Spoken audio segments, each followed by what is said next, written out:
Marcus texted me last Friday at like 2 in the afternoon while I was in a meeting, and the message just said, "Thinking of you," with a little heart emoji.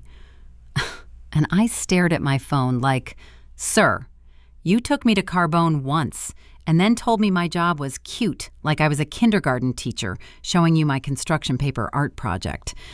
And now you think a lowercase thinking of you is going to do something?" I blocked his number. Well, no, I didn't block it. I just archived the thread, so he thinks I saw it and chose silence, which, honestly, feels more powerful.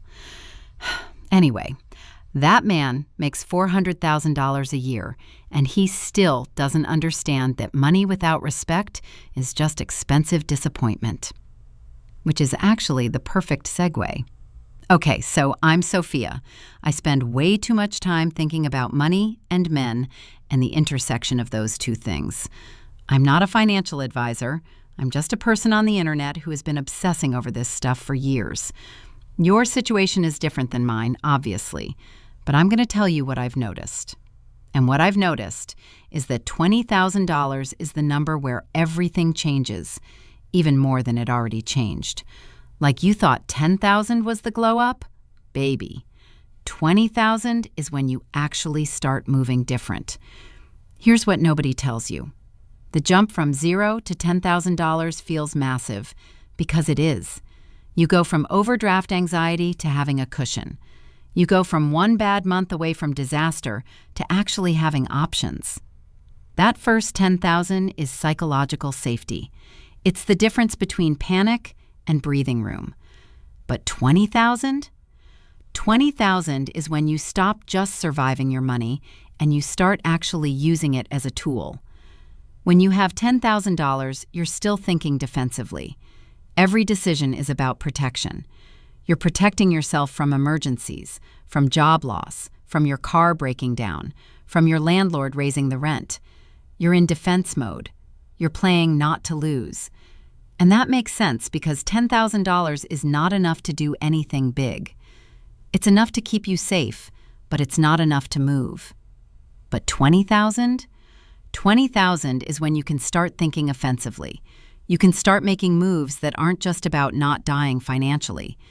You can start thinking about what you actually want your life to look like, instead of just trying to make sure your life doesn't fall apart. Like, okay, here's a real example. When I had $12,000 in my savings account, I got a job offer in Miami that would have paid me $15,000 more a year. But I turned it down because I didn't have enough saved to cover the move, the security deposit, the first month's rent, and still have a cushion left over in case something went wrong. I was trapped by my own safety net. I had just enough money to feel secure where I was, but not enough money to take a risk somewhere else. But if I'd had $25,000 saved, I would have moved. I would have taken the job. I would have bet on myself. That's what $20,000 does. It gives you the ability to say yes to things that scare you because you know you can survive the landing if it doesn't work out. And here's the other thing that changes at 20,000. Your relationship with risk completely shifts. When you have $5,000 saved, you're terrified of the stock market because what if it goes down and you lose everything? When you have $10,000, you're still nervous, but you maybe put like $1,000 into an index fund just to say you did it. But when you have $20,000, you can actually start building a real investment strategy. Because you have enough cash cushion that a bad month in the market doesn't feel like watching your entire future burn down. You can ride out the dips. You can think long-term. You can stop checking your brokerage account every single day like it's your ex's Instagram story. I'm not saying you should dump all $20,000 into the stock market, obviously. I'm saying that once you hit $20,000 in total savings, you can start splitting your money into different buckets. You can keep like 6 months of expenses in a high-yield savings account for emergencies. And then you can take the rest and actually do something with it. You can open a brokerage account. You can start investing in index funds. You can put money into a Roth IRA. You can start thinking about retirement without it feeling like a joke. Because $20,000 is enough that you can start building wealth and still have safety at the same time. 20,000 is the number that unlocks the path to 100,000. It's the number where you stop feeling stuck.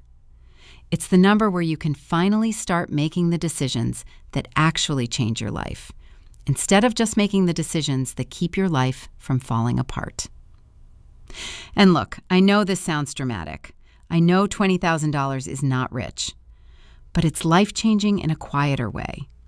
It's the difference between living in reaction mode and living in decision mode. It's the difference between hoping things work out and actually having the resources to make things work out. It's the difference between feeling like money controls you and feeling like you control your money. So if you're sitting at like 15,000 right now and you're wondering if it's worth it to keep pushing, it is. If you're at 8,000 and 20,000 feels impossible, it's not. If you're at 0 and this whole conversation feels like it's happening in a different universe, I promise you can get here. It just takes time and consistency and a lot of saying no to things that don't matter so you can say yes to the things that do. I'm at 22,000 right now, and I feel different than I did 6 months ago. I feel like I can breathe. I feel like I have options. I feel like the next bad thing that happens won't destroy me. And that feeling is worth every single brunch I skipped and every single credit card payment I made and every single time I chose boring over fun because I knew future me would thank me. $20,000 won't fix your whole life, but it'll give you the foundation to start building the life you actually want.